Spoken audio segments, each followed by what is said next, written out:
Halo semuanya, welcome to The Grid bareng gua Rangga.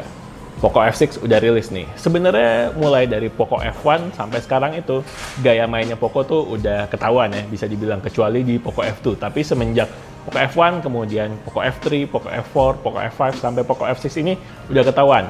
Formulanya tuh adalah pol-polin di performance, tapi harga di set ke yang cukup terjangkau, jadinya best value. Nah, tapi selain performa dan harga terjangkau itu sebenarnya apalagi sih kelebihan-kelebihan dari Poco F6 ini? Yuk kita bahas. Tapi sebelum lanjut, jangan lupa subscribe dulu ke channel The Grid. Karena di channel ini kita bakal banyak ngomongin tentang gadget, desain, dan teknologi dalam kehidupan sehari-hari. Dan juga insight-insight yang ada di dalam. Yuk kita bahas.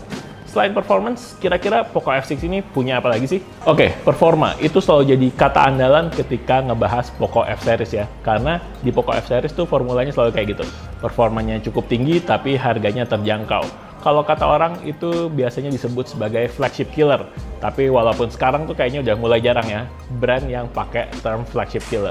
Untuk di Poco F6 ini juga udah pakai salah satu chipset terbaru, yaitu Snapdragon 8S Gen 3, yang dimana secara performa masih di bawah Snapdragon 8 Gen 3 yang bisa dibilang sebagai chipset Snapdragon yang paling tinggi di tahun ini. Tapi chipset Snapdragon 8S Gen 3 bisa dibilang salah satu chipset terkencang keluaran tahun 2024 ini. Selain performa gaming, tentunya ada kebutuhan performa untuk para content creator atau tech content creator kayak gue ini, yaitu adalah performa untuk ngedit video. Dan menurut gue di Poco F6 ini performa untuk ngedit videonya udah cukup oke. Tapi hampir pasti ya, tech content creator yang ngebahas Poco F6 ini pasti ngebahasnya performa. Nah, gue mau coba ngelihat dari sisi lain. Kira-kira Poco F6 ini punya apa lagi sih selain performa? Hal pertama yang menarik perhatian gue selain performance dari Poco F6 adalah layarnya. Layarnya itu menggunakan panel AMOLED dengan ukuran 6,67 inch beresolusi 1,5K dan refresh rate 120Hz. Sebenarnya secara spek ini mirip-mirip spek layar yang dipakai di Poco X series. Tapi entah kenapa gue ngerasa layarnya Poco F6 ini lebih sedap buat dipandang. Apalagi kalau color scheme-nya diubah ke vivid. Berasa lebih pop up untuk warna-warnanya. Ini preferensi sih, tapi gue suka yang kayak gini. Untuk daily use dan untuk entertainment juga sangat nyaman. Untuk layarnya sendiri, dia punya tingkat kecerahan 2400 nits, yang dimana berguna buat gue. Karena gue tuh kalau kerja commuting ya, pakai KRL, jadinya ada saat-saat dimana ketika gue keluar dari kereta atau keluar dari stasiun, itu gue butuh layar yang bagus. Karena kalau di bawah sinar matahari atau outdoor, kadang kalau layarnya nggak bagus tuh suka nggak kebaca. Tapi dengan pakai Poco F6 ini gue nggak pernah nemu masalah tersebut. Kemudian Poco F6 ini udah pakai HyperOS for Poco. Itu adalah versi HyperOS yang udah disesuaikan dengan hardware-nya Poco F6. Tapi yang gue suka adalah gimana looks dari HyperOS ini, yang walaupun secara icon atau warna-warna nggak beda terlalu jauh dari MIUI, tapi secara feel dan mood-nya terasa jauh lebih fresh dan clean. Menurut gue berkat widget HyperOS yang emang total diperbaharui dan lock screen yang punya banyak pilihan kostumisasi. Feel-nya jadi agak-agak kayak Google Pixel gitu sekilas. Much more better dari MIUI dari sisi desain.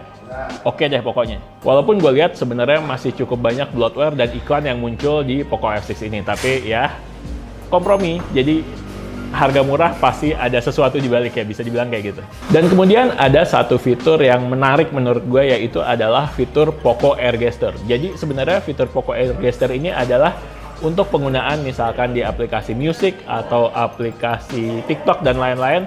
Kita bisa menggunakan Poco ini tanpa menyentuh layarnya, tapi cukup menggunakan gestur di tangan. Ini berguna misalkan kita lagi nggak bisa pegang layar HP, tapi masih pengen denger musik atau TikTokan. Nah, ada beberapa gestur kayak buat scrolling, buat ganti-ganti lagu, atau buat play dan pause lagu. Nah, gue udah nyobain nih, tapi kayaknya baru support apps bawaan Xiaomi kayak Mi Music. Gue coba di Spotify, fungsi ini nggak berguna. Dan sebenarnya masih cukup hit and miss sih, jadi kadang bisa, kadang nggak bisa.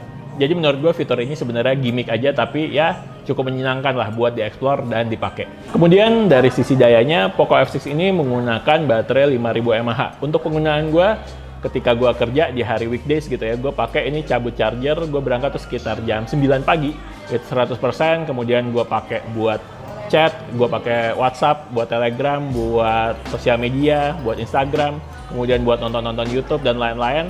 sampai malam gue pakai seharian, jam 9 malam tuh baterainya mungkin sekitar sisa 40%-an. Jadi sebenarnya menurut gue cukup awet untuk penggunaan yang basic-basic doang. Tapi kalau penggunaannya udah main game atau buat ngedit video, pastinya bakal jauh lebih boros baterainya.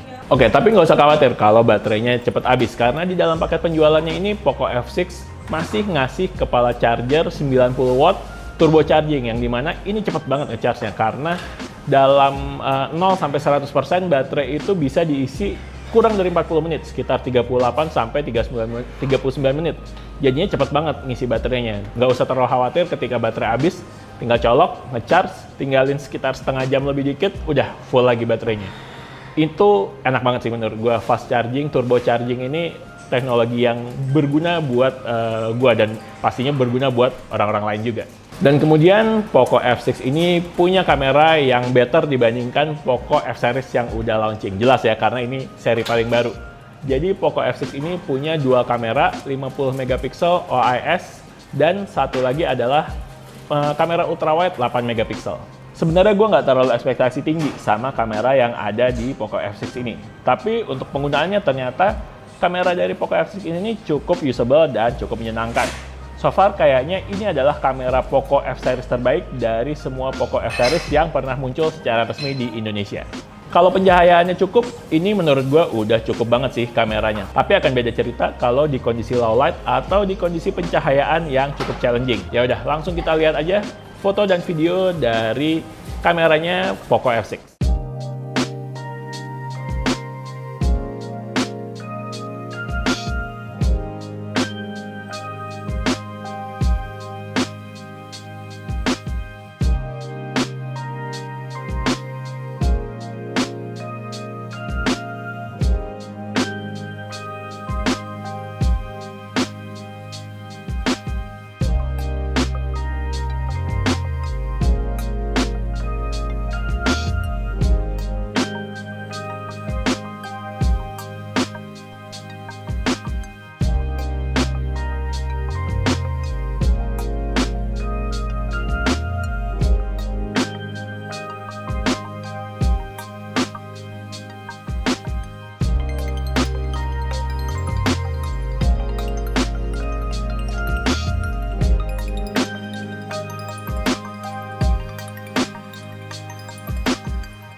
Tes perekaman kamera pakai Poco F6.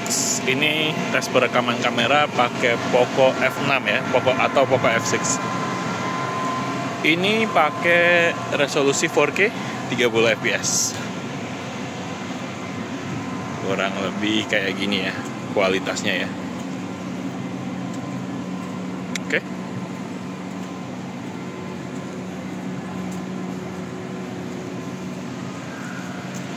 Oke, sekian dulu ya. Sekarang pengetesan kamera depan Poco F6. Kalau Poco F6 kamera depannya ini maksimal di 1080p 60 fps, jadi nggak bisa 4K ya. 4K 30 nggak bisa, mentoknya di 1080p 60 fps. Ini dia perekaman 1080p 60 fps nya, kurang lebih kayak gini.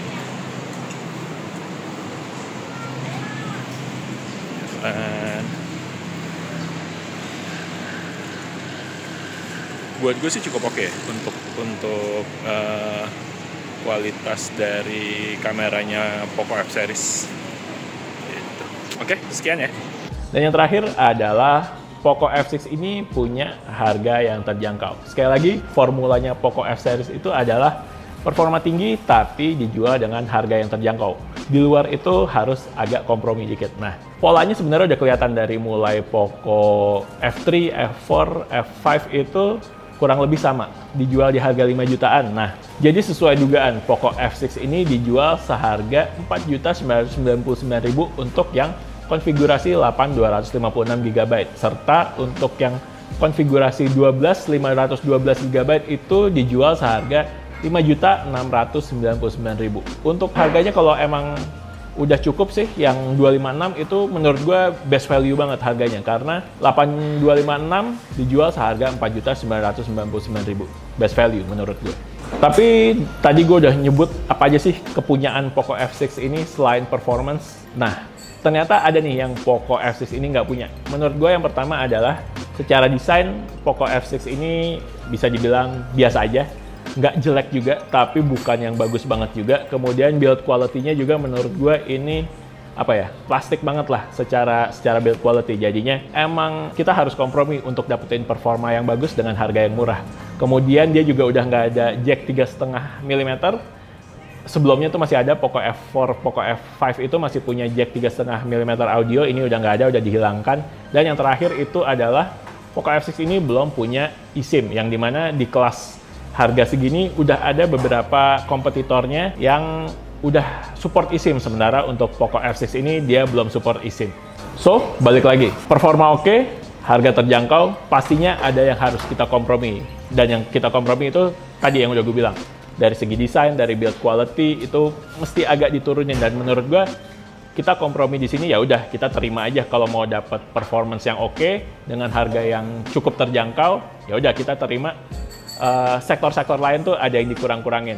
Kalau misalkan ngerasa gue masih butuh misalkan gue masih butuh performa oke, tapi gue mau yang kameranya bagus atau hardware build quality-nya tuh jauh lebih bagus. Ada beberapa pilihan lain, ada yang kayak gitu, tapi konsekuensinya adalah harganya yang bisa dibilang jauh lebih mahal. Or malah sekalian lo ambil flagship smartphone beneran yang pakai Snapdragon 8 Gen 3 paling tinggi, itu juga pilihannya banyak, tapi tentunya harganya nggak bakal bisa menyaingi Poco F6 ini. Poco F6 ini kesimpulan gue adalah best value smartphone untuk yang nyari performa dan nyari harga terjangkau. Oke, sekian dari The Grid. Like videonya kalau emang suka, subscribe channel The Grid, dan follow Instagram kita juga di thegridco.id. Grid sign out, bye!